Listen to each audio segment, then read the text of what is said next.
तो घड़ी की सुइयों पर नजर बनाकर रखिएगा, क्योंकि वक्त आज शाम 7:15 का होगा जब नरेंद्र मोदी इतिहास रच देंगे। नरेंद्र मोदी लगातार तीसरी बार फिर देश के प्रधानमंत्री पद की शपथ लेंगे और शुरू हो जाएगी मोदी सरकार 3.0।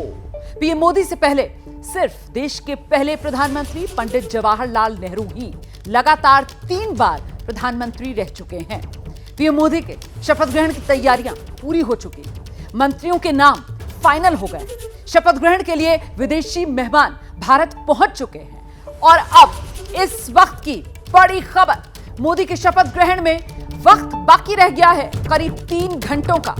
मोदी के शपथ ग्रहण के करीब 3 घंटे बाकी। मोदी 3.0 में 65 मंत्री होंगे, सूत्रों के हवाले से यह खबर आ रही है। सबसे ज्यादा मंत्री बिहार से बनाए जाएंगे, क्योंकि बिहार में सहयोगी दल ज्यादा हैं। ऐसे में चाहे जेडीयू हो, चाहे चिराग पासवान की पार्टी हो या फिर जीतन राम मांझी हो, इन सहयोगियों के साथ साथ बीजेपी के अपने सांसद भी, तो कुल 8 मंत्री बिहार के कोटे से शपथ लेंगे। इसके अलावा जो और अन्य साथी दलों के नेता हैं, जिसमें जयंत चौधरी से लेकर अनुप्रिया पटेल तक का नाम सामने है, वो शपथ लेंगी। पवन कल्याण, एचडी कुमारस्वामी का नाम भी सामने आ रहा है। एचडी कुमारस्वामी शपथ लेंगे, ये तस्वीर साफ हो गई है। शिवसेना की अगर बात की जाए तो शिवसेना से प्रतापराव जाधव मंत्री बनाए जाएंगे। चिराग पासवान और जीतन राम मांझी का मैं पहले ही जिक्र कर चुकी हूं। चिराग पासवान, जिनकी पार्टी ने 100% स्ट्राइक रेट हासिल किया, 5 सांसद 5 के 5 जीत गए, और वहीं जीतन राम मांझी अपनी पार्टी के इकलौते उम्मीदवार, और उन्होंने भी इस बार गया से जीत हासिल की। तो ये वो तस्वीर है जो आपके सामने होगी। इस बीच जो आप ये तस्वीरें देख रहे हैं, ये किस तरीके से 24 साल से अनवरत संवैधानिक पद पर बने रहने का सिलसिला नरेंद्र मोदी का जारी है, वो आप इन तस्वीरों के जरिए देख रहे हैं, जिसकी शुरुआत होती है साल 2001 से, जब वो पहली बार गुजरात के मुख्यमंत्री बने। फिर दूसरी बार गुजरात के मुख्यमंत्री के तौर पर 2002 में शपथ, 2007 में फिर गुजरात के मुख्यमंत्री के तौर पर शपथ, 2012 में चौथी बार गुजरात के मुख्यमंत्री के तौर पर नरेंद्र मोदी ने शपथ ली, और फिर सिलसिला शुरू हुआ देश की कमान संभालने का। साल 2014 जब देश में पहली बार बनी मोदी सरकार, गठबंधन का दौर खत्म हुआ और अपने दम पर बीजेपी ने 282 सीटें हासिल कर बहुमत के साथ एनडीए सरकार बनाई, जिसके मुखिया नरेंद्र मोदी बने। और यहीं से वो हैट्रिक का सिलसिला जो शुरू हुआ बतौर प्रधानमंत्री, आज जो नरेंद्र मोदी लगाने जा रहे हैं। जी, क्रिकेट के महाकुंभ में भी भारत और पाकिस्तान वाला रोमांचक मुकाबला, इसीलिए कहीं ना कहीं वो क्रिकेट वाली शब्दावली और हैट्रिक वाली बात जो है वो यहां पर कहना बनती है, क्योंकि 2014, फिर 2019 और अब 2024 लगातार तीसरी बार नरेंद्र मोदी आज जब प्रधानमंत्री पद की शपथ लेंगे तो इतिहास बड़ा रचा जाएगा। सीधे आपको लेकर चलते हैं, हमारे साथ हमारे सहयोगी नीरज पांडे इस वक्त मौजूद हैं, और जरा जानते हैं नीरज से क्या तैयारियां और क्या जानकारी इस समय सामने आ रही है। नीरज, क्योंकि इतिहास रचने की कगार पर खड़े हुए हैं नरेंद्र मोदी। नीरज पांडे।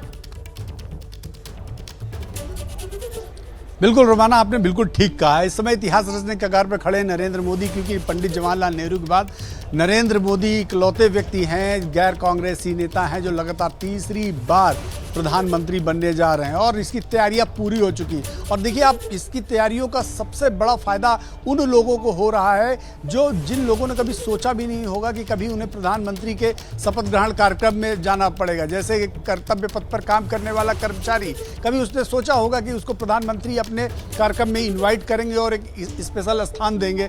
मन की बात के विजेता जो अपना आइडियाज़ भेजते हैं कि मन की बात में ये इस आइडिया पे प्रधानमंत्री को बोलना चाहिए, क्या कभी उन्होंने सोचा होगा कि उनको प्रधानमंत्री नरेंद्र मोदी अपने शपथ ग्रहण कार्यक्रम में बुलाएंगे? लोको पायलट, क्या कभी उन्होंने सोचा होगा कि देश का प्रधानमंत्री, रेल मंत्री से मिलने में तो किसी कर्मचारी को पापड़ बेलने पड़ते हैं, और देश का प्रधानमंत्री अपने शपथ ग्रहण कार्यक्रम में, जिस दिन उसका सबसे बड़ा दिन होगा, लोको पायलटों को बुलाएगा? ऐसे कितने लोग हैं जो इस देश की डेवलपमेंट, इस देश के विकास में जिनका डायरेक्टली योगदान है, उन सब को प्रधानमंत्री नरेंद्र मोदी ने बारी बारी से बुलाया है। यही नहीं, पत्रकार, संपादक, सेलिब्रिटीज, समाज सेवी, बहुत सारे लोगों को इस अवसर पर प्रधानमंत्री ने इनवाइट किया है। और यही जो बातें आप बता रहे हैं ना, यही खास बनाता है इस ऐतिहासिक शपथ ग्रहण समारोह को, क्योंकि जिस तरीके से जो कर्तव्य योगी हैं, जो कर्म योगी हैं, उनको पूरा सम्मान दिया जाएगा इस भव्य समारोह में।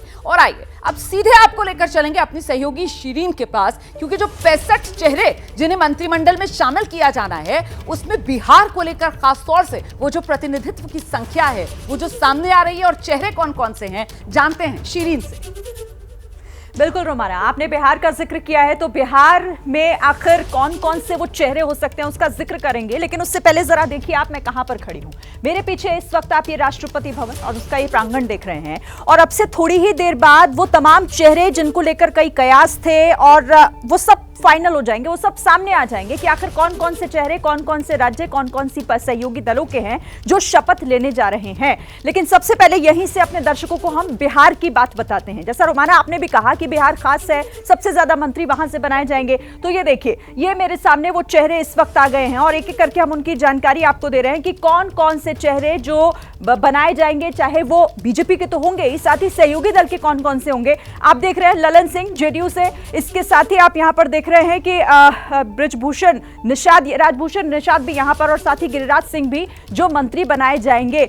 और इसी के साथ कुछ और चेहरे, जीतन राम मांझी को भी आप देख रहे हैं जो शपथ लेने वाले हैं। इसी के साथ यहां पर आप देख रहे हैं सतीश दुबे भी मंत्री बनाए जाएंगे, उनका भी नाम इसमें है। और थोड़ी देर में शपथ इन तमाम चेहरों की होगी। चिराग पासवान और इसी के साथ रामनाथ ठाकुर, ये सारे चेहरे जो मंत्री होंगे, यानी मोदी 3.0 सरकार के चेहरे होने जा रहे हैं। तो बिहार के ये चेहरे हैं और महत्वपूर्ण चेहरे हैं जो मंत्री बनने जा रहे हैं। एक एक करके उनका नाम आपको फिर से दिखा रहे हैं।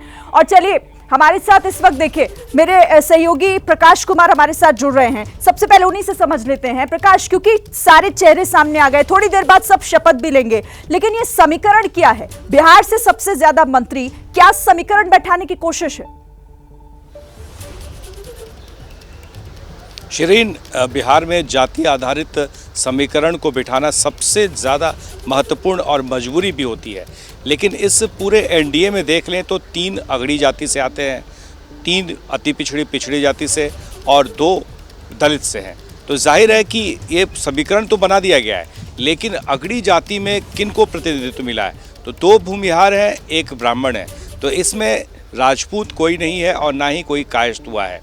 तो ये भी एक सवाल जो है लोग उठाएंगे, जो उस जाति के समीकरण वाले लोग हैं वो कहेंगे और आवाज़ उठनी शुरू होगी। आप देख लीजिएगा आज से कल तक में कुछ लोगों की आवाज़ आएगी एनडीए से जो ये कहेंगे कि नाइंसाफ़ी हुई है।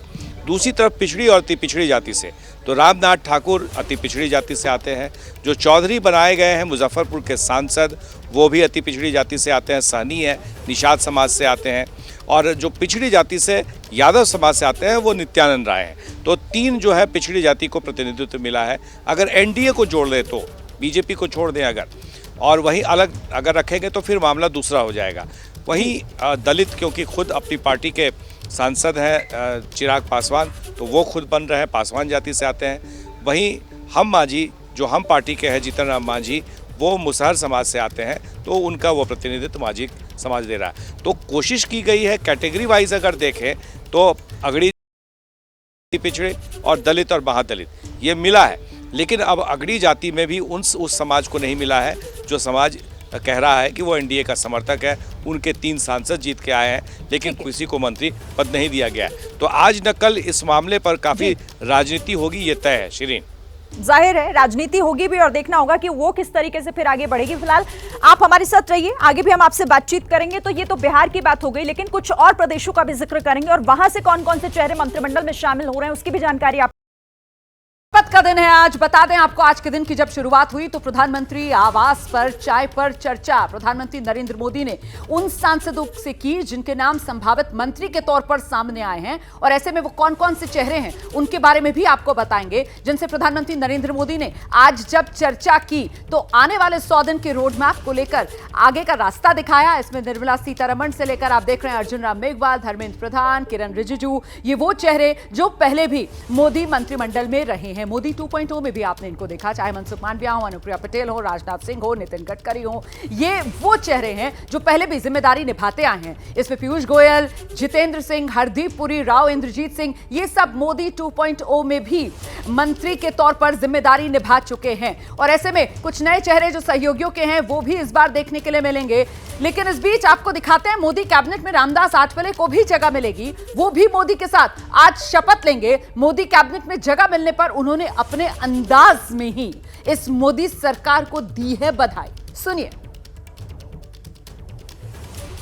रिपब्लिकन पार्टी ऑफ इंडिया के चीफ रामदास आठवले इस वक्त एबीपी न्यूज के साथ बात करने के लिए मौजूद हैं। आठवले साहब, तीसरी बार फिर से मंत्री पद की शपथ आप शाम को लेकर के जाने वाले हैं। मोदी 3.0 की सरकार में एक बार फिर से मंत्री पद का पद आपको मिलने वाला है, क्या कहेंगे?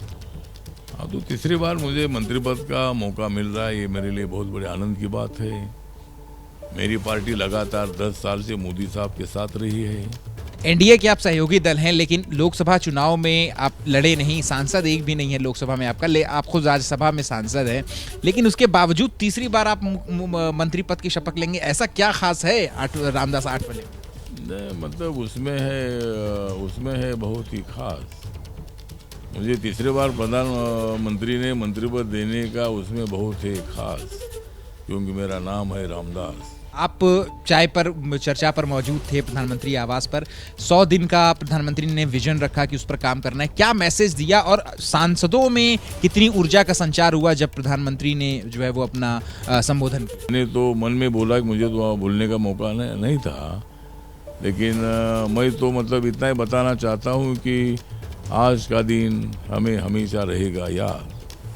आज का दिन हम सब लोगों को हमेशा रहेगा याद। इसलिए मैं करता हूँ प्रधानमंत्री नरेंद्र मोदी जी का धन्यवाद। कांग्रेस ने तो देश को किया था बर्बाद, कांग्रेस ने तो देश के किया था बर्बाद, इसीलिए मैं और एक बार जनता का करता हूँ धन्यवाद। कोalition की सरकार है, 10 साल के बाद ये गठबंधन की सरकार चलने वाली है, कई सारे दलों मिलकर के ये सरकार चलाएंगे, लेकिन चुनौती क्या रहेगी इस सरकार के सामने? सरकार के सामने चुनौतियाँ बिल्कुल कोई प्रॉब्लमेटिक नहीं है। मतलब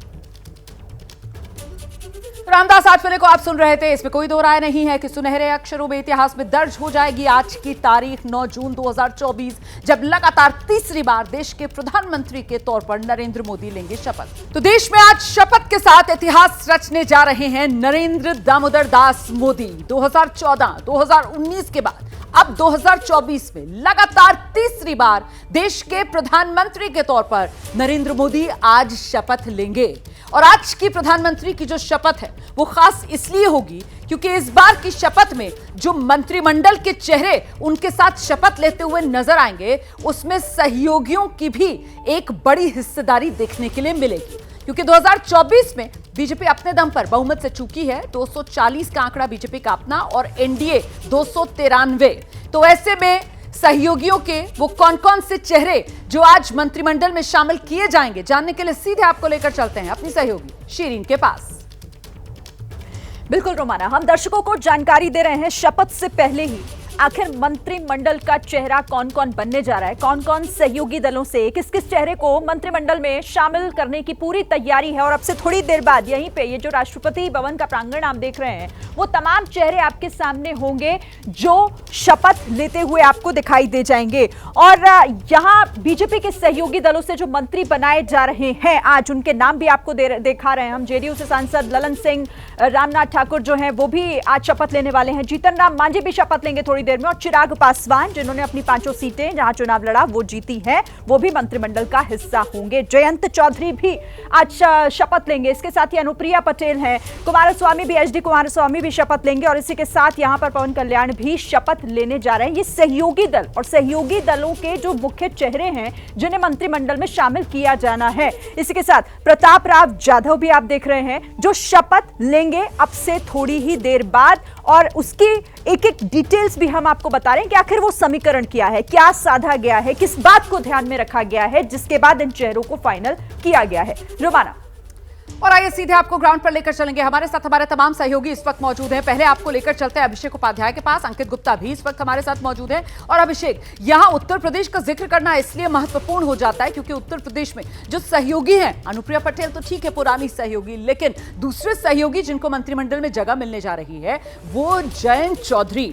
और ऐसे में जिस तरीके से सीटों के लिहाज से नंबर बीजेपी का यूपी में सांसदों का हाफ हुआ, मंत्रिमंडल के लिहाज से जो तस्वीर अभी तक उभर रही है उसे किस रूप में देख रहे हैं आप?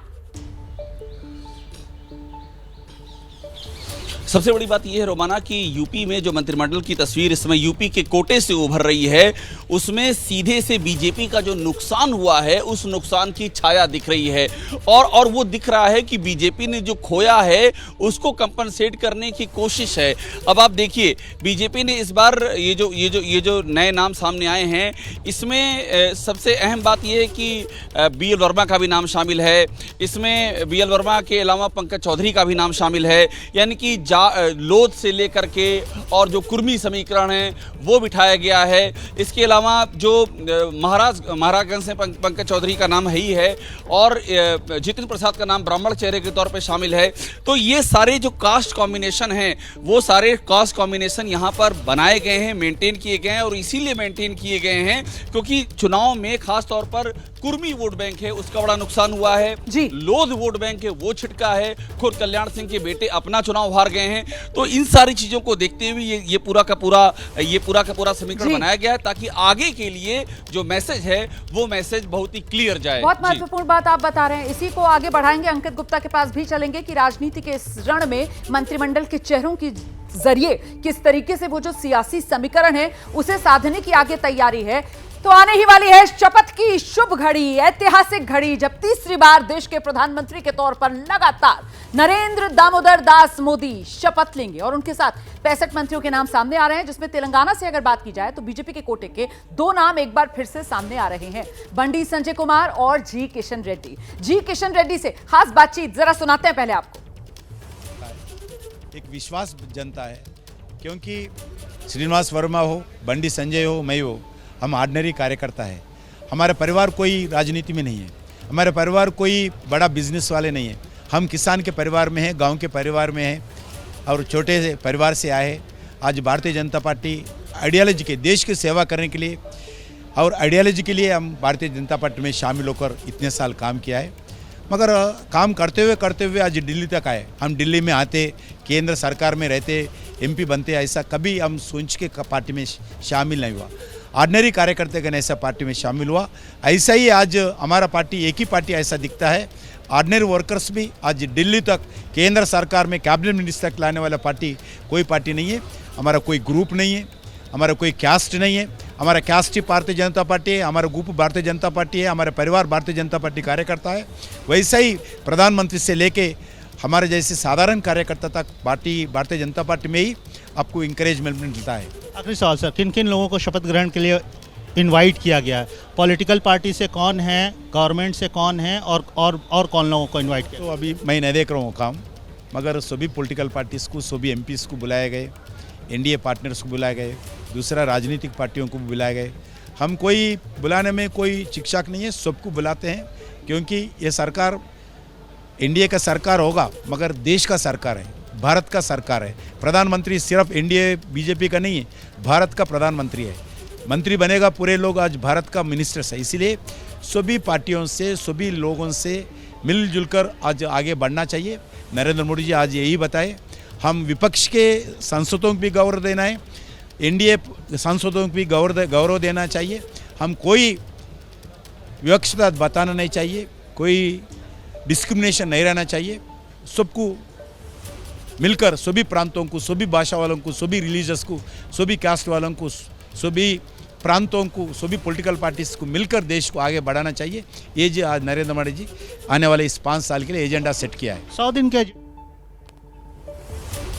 जी किशन रेड्डी को आप सुन रहे थे, जो यही कह रहे हैं कि बीजेपी भारतीय जनता पार्टी जो है वो बिना किसी भेदभाव के जो सामान्य कार्य करता है उसे उसके काम के अनुरूप ही सम्मान देती है। मैं सीधे सर आपको ग्राउंड पर लेकर चलूंगी। हमारे सहयोगी अंकित गुप्ता भी इस वक्त मौजूद है और अंकित, कहीं ना कहीं वही सामान्य जन को सम्मान जिसमें श्रमवीरों से लेकर वो सेंट्रल विस्टा बनाने वाले मजदूरों से लेकर महिला लोको पायलट्स तक जिस तरीके से निमंत्रण दिए गए हैं, उसी रूप में ये शपथ ग्रहण समारोह भी बेहद खास हो जाता है, बेहद अनूठा हो जाता है। जी बिल्कुल, देखिए विदेशी मेहमान भी हैं तो हमारे देश को जो विकसित भारत का प्रधानमंत्री नरेंद्र मोदी का सपना है उसको जो साकार कर रहे हैं उन लोगों को भी न्योता दिया गया है। लेकिन इस वक्त मैं मौजूद हूं राष्ट्रपति भवन के उसी गेट पर जहां से तमाम जो है जो गणमान्य लोग हैं अंदर जा रहे हैं और कुछ देर बाद मैं भी कोशिश करूंगा कि अपने इस इन्विटेशन कार्ड को लेकर के राष्ट्रपति भवन के अंदर उस प्रांगण में पहुंचूं, क्योंकि सुबह से हम लोगों ने प्रधानमंत्री आवास से तो तस्वीरें दिखाई, खबर बताई, लेकिन अब क्योंकि मौका है राष्ट्रपति भवन के अंदर जो समारोह होना है, लिहाजा उस समारोह की तस्वीरें भी हम कोशिश करेंगे कि अंदर से क्या कुछ हो रहा है वो अपने दर्शकों तक पहुंचाए। लेकिन तस्वीरें आपको सीधे दिखाता हूं राष्ट्रपति भवन के उस गेट की जहां से तमाम अति विशिष्ट लोग इस वक्त अंदर जा रहे हैं। और ये देखिए सामने आपको जयपुर कॉलम नजर आएगा, ये जयपुर कॉलम जो कि जो है एक तरह से राष्ट्रपति भवन की अपनी एक पहचान है। और ये देखिए ये वो गेट है जहां पर से तमाम लोग जो अंदर जा रहे हैं, बाकायदा जो कार्ट है यहाँ पर गोल्फ कार्ट है, जो इलेक्ट्रिक कार्ट है, उनको लाया गया है और लोगों से कहा गया है कि आप अपनी गाड़ी दूर पार्क कीजिए और जिसको पास में अनुमति है वो उन्हीं की गाड़ियां अंदर जा रही हैं, अन्यथा